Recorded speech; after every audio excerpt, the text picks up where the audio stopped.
नमस्कार, आप देख रहे हैं मुसर्रत टाइम्स लाइव। एक नजर इस विशेष रिपोर्ट पर। सिंगापुर कोविड वेरिएंट पर पैदा हुए तकरार के बीच दिल्ली के उप मुख्यमंत्री मनीष सिसोदिया ने भाजपा पर निशाना साधा है। उन्होंने कहा कि भाजपा को देश के बच्चों की नहीं, बल्कि सिंगापुर की चिंता है।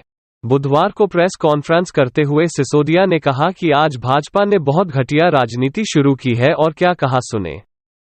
कल दिल्ली के मुख्यमंत्री अरविंद केजरीवाल जी ने सिंगापुर की स्थिति पर कुछ बात कही थी।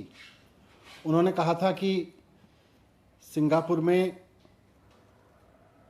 बच्चों के ऊपर खतरा बढ़ रहा है, ऐसा लग रहा है वहाँ पे उनके स्ट्रेन को देखते हुए, इसलिए हमें भी अलर्ट पर रहने की ज़रूरत है। कई न्यूज़ चैनल्स में भी ये बात आई थी। साथ साथ सिंगापुर के एजुकेशन मिनिस्टर ने भी ये वहाँ बयान दिया था कि बच्चों पे खतरा बढ़ रहा है। अब अगर मोटे तौर पे देखें, आज भारतीय जनता पार्टी ने उस पर बहुत घटिया राजनीति शुरू की है। मोटे तौर पे देखें तो कल अरविंद केजरीवाल जी ने दो बातें कहीं। एक तो सिंगापुर में जो स्ट्रेन है उसके बारे में बोला और दूसरा बच्चों के बारे में बोला। आज भारतीय जनता पार्टी की और केंद्र सरकार की जो प्रतिक्रियाएं सामने आई हैं, उससे साफ हो गया है कि केजरीवाल जी को तो बच्चों की चिंता है और भारतीय जनता पार्टी और केंद्र सरकार को सिंगापुर की चिंता है। उनको दिल्ली के देश के बच्चों की चिंता नहीं है, उनको सिंगापुर की चिंता हो रही है। बच्चों की वैक्सीन नहीं लाएंगे, सिंगापुर की चिंता करेंगे। आप देखिए कि लंदन में एक नया स्ट्रेन आया था पहले, उसके बारे में भी बहुत लोगों ने अलर्ट दिया था। साइंटिस्ट ने वार्न किया था, डॉक्टर्स ने वार्न किया था कि लंदन में एक नया स्ट्रेन आया है और उससे पूरी दुनिया को अलर्ट रहने की जरूरत है। भारत सरकार ने समय रहते कोई कदम नहीं उठाया और लंदन में आए उस स्ट्रेन की वजह से और भारत सरकार की लापरवाही की वजह से आज देश की हालत देखिए क्या हो गई है। आज पूरा देश उसका खामियाजा भुगत रहा है। जो अलर्ट ये समझने के लिए था कि हम अपने कुछ कदम उठाएं, उस वक्त भी भारत सरकार हाथ पे हाथ रखे बैठी रही। लंदन में नया स्ट्रेन आया और आज हजारों लोगों की जान चली गई। कोई परिवार ऐसा नहीं बचा जिसके घर में कोई जिसके अपने जिधर नजर उधर उसको डेथ ना नजर आ रही हो, जिसका कोई अपना हॉस्पिटल में भर्ती ना हुआ हो या कोविड ना हुआ हो।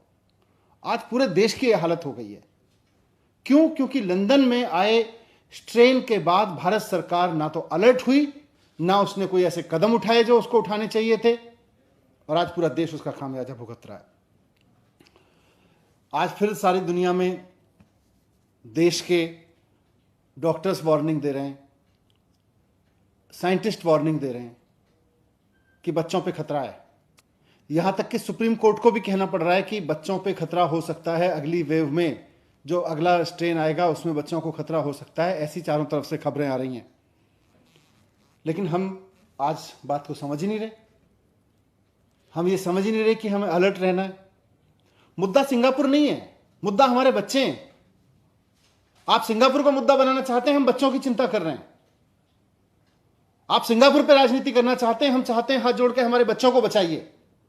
अगर वैज्ञानिक इस बात को कह रहे हैं, अगर साइंटिस्ट इस बात को कह रहे हैं, अगर सुप्रीम कोर्ट को यह बात कहनी पड़ रही है, अगर चारों तरफ से यह बात सुनने को मिल रही है कि अगले स्ट्रेन में, अगली वेव में हमारे बच्चों को खतरा है, तो आप उसकी चिंता करिए ना, उस पर अलर्ट रहिए ना, उस पर तत्परता दिखाइए ना।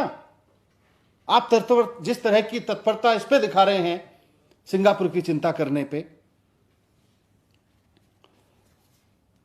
आज आप किसी भी पेरेंट्स से बात कर लीजिए, देश के पेरेंट्स से बात कर लीजिए, आप किसी भी आदमी से बात कर लीजिए, उससे पूछिए कि उसको सिंगापुर के साथ इमेज की चिंता है या अपने बच्चों की चिंता है। सारे माँ बाप कहेंगे कि हमें अपने बच्चों की चिंता है। लेकिन भारतीय जनता पार्टी को सिंगापुर में इमेज की चिंता है, केंद्र सरकार को सिंगापुर के साथ इमेज की चिंता है। इन्होंने विदेश में इमेज कमाने के लिए हमारे बच्चों की वैक्सीन ले जाके विदेशों में बेच दी, सिर्फ एक पोस्टर चिपकवाने के लिए, और आज ये विदेश की बात कर रहे हैं। इनको बच्चों की चिंता नहीं है। मुझे सिर्फ इतना कहना है कि भारतीय जनता पार्टी और केंद्र सरकार को अपनी विदेश में इमेज मुबारक हो। आप इमेज की चिंता करिए विदेश में, सिंगापुर में, हम अपने बच्चों की चिंता करेंगे और हम तो अपने बच्चों की चिंता करेंगे। Thank you.